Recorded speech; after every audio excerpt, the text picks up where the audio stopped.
Hello there, I'm Callum, I'm a miniature painter at Wargames Illustrated, and with me is James, who's my project manager. Hello. In front of us, we've got the very first project I ever did for you guys. Yeah, this was a while ago now. Must be at least 6 months. Something like that, yeah. So 5 different figures, all with very varied skin tones from very different regions around the world, and different periods as well. Absolutely. But you used the same paint set for all of these. I did, I used the Army Painter skin set. It's got such a wealth and breadth of that range that you can achieve, lots of typical not Caucasian skin tones. Yes, because we do, maybe not so much as historical gamers, we get a bit of variation, but even then there tends to be a propensity to stick to European stuff, lots of Caucasian skin. This was your chance to see what the Army Painter skin tone set could do on various different levels of skin colour. I was really impressed with what I could achieve with a little bit of mixing as well. I think the possibilities are probably almost endless with that set. Yep, and you definitely found a few paints that you still use now. Absolutely. In just about everything you do. Pretty much every project I use, yep. So we're going to take a closer look at these figures and talk about a few techniques you've done on them and a few of your favourite mixes. So this one here is it's a Chinese executioner from Copplestone Castings. Yep, so I approached this model, it was basically very flat almost, there wasn't too much sculpted detail, so I knew I really had to rely on some subtle blends here.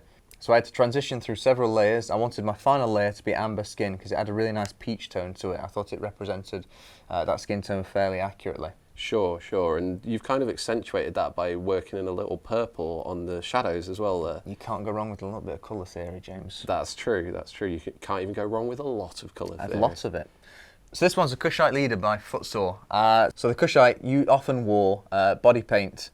So obviously when I was trying to represent this skin tone, I didn't want to cover the whole model in some body paint, so I alternated for like a 50-50 kind of split across it. So when approaching the skin on this model, I mixed in mocha skin with onyx skin. Onyx skin is very dark, but mocha skin has a little bit of that warmth, so I wanted to try and transfer some of that onto this model. So, mixing those two, I managed to achieve that. And something else that you've used on this and on the other darker skin figure is that due to the increased amounts of melanin in the skin, highlights kind of work in a slightly different way, don't they? They're much sharper. If you look at any kind of visual reference, you'll notice it. So I did go for those sharp highlights, you're right, under the pec, just underneath, the six-pack, there were key focus areas that I really wanted that sharp, bright line. I think it sells the illusion of this being skin much more accurately. For sure. So now we're on to a tribal spearman from the Congo. This is from North Star. And he's even darker than the previous figure that we looked at. Absolutely, so there's a lot more bare skin in this, and obviously darker skin, as normal skin, when it's exposed to sunlight, it will get darker and tan, so that I wanted to kind of represent that with this model. So I relied much more on the onyx skin tone itself, because it's just much darker naturally. So once you've gone with that onyx skin base, you've actually applied some really subtle little highlights on there. They're very blended in. Yes, I used the pearl pigment toner because I wanted to stick with the onyx, the dark colour of it, and just tint that. I didn't want to add any warmth using mocha skin or anything. I wanted to retain that style.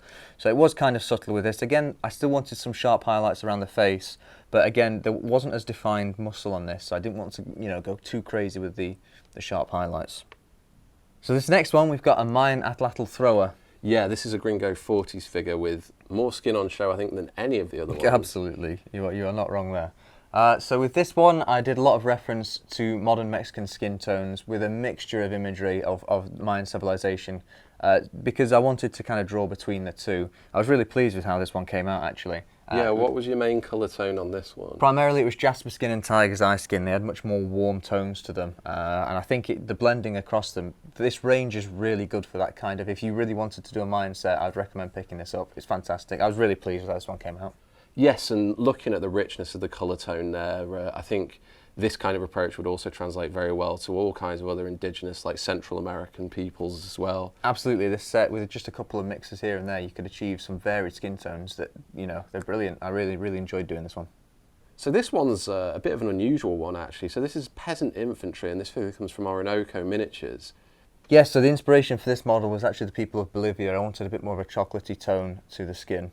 Yeah, it's obviously a lot darker than Caucasian, lighter than some of the darker skin tones you painted here. Yes, we found a bit more of a smoother diffusion of the skin, still slightly sharper than you would find in traditional Caucasian skin, but it was not as sharp as, say, the Congo Tribe Warrior. I wanted a bit of an in-between almost with my highlights on this one. Yeah, and I think the fact that we're talking about that and we're talking about something that is a property of skin, you need to look deeper sometimes when you want to do realistic painting in order to get those good effects. Absolutely. All of these were painted with reference images in mind. I had several, not just, one person of one, race. It was having several, seeing different lighting levels, different times of day. It was really helpful to kind of get a broader sense of how the skin would react and how you wanted to represent it in miniature.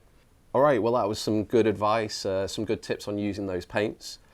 But there's clearly something missing from these figures still, Callum. There is. It's a little bland around the base kind of region, isn't it? It is. And talking of regions, these are different regions. So I think we need to come back. We need to get you fixing these up and giving them a sense of place. Yeah. But what place? Well, why don't you tell us? If you want to comment, let us know what basing techniques or what basing environments you'd like to see us put these in, and then we'll come back and do another video. Maybe I'll have a go at some bases, but you definitely will. I'm going to get you in on it too, I think. Yeah.